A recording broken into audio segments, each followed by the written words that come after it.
নমস্কাৰ বন্ধুসকল, আজি আপোনালোকক পুনৰবাৰ মোৰ ইউটিউব চেনেললৈ স্বাগতম জনাইছোঁ।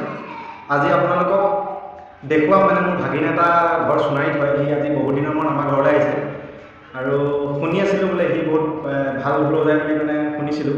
আজি চাম নিজে বা আপোনালোকক দেখুৱাম যে সি ঢোল বজাব জানে নাজানে।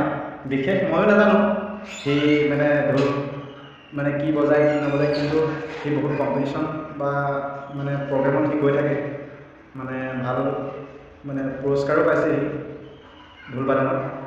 আজি চাওঁচোন সি কি ঢোল বজায় কি নবজায়।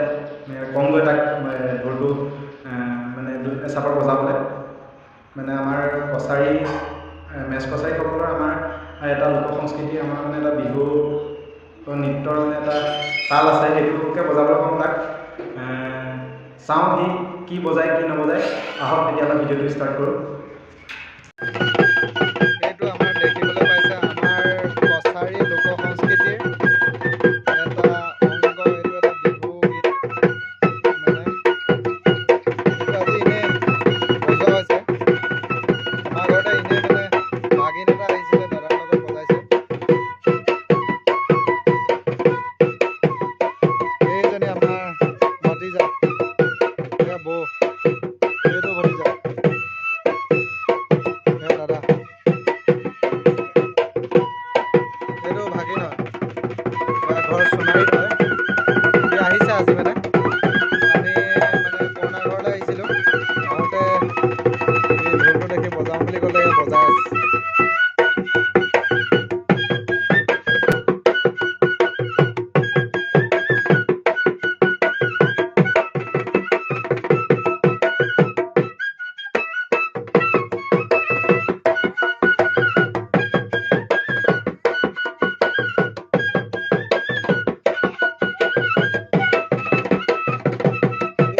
নাচনীজনী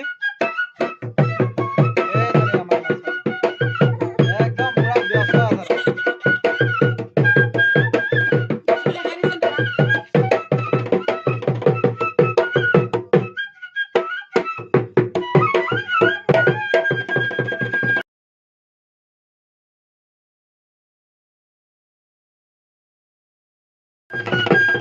এইটো আমাৰ দেখিবলৈ পাইছে আমাৰ কছাৰী লোক সংস্কৃতিৰ এটা অংগ। এইটো এটা বিহু গীত, এইটো আজি এনেই বজোৱা হৈছে। আমাৰ ঘৰতে এনেই ভাগিন এটা আহিছিলে, দাদাৰ লগত বজাইছে। এইজনী আমাৰ ভতিজা, বৌ, এইটো ভতিজা, দাদা, এইটো ভাগিন হয়, ঘৰ সোণাৰীত হয়। সি আহিছে আজি আমি পুৰণা ঘৰলৈ আহিছিলোঁ। আহোঁতে এই ঢোলটো দেখি বজাওঁ বুলি ক'লে বজাই আছে।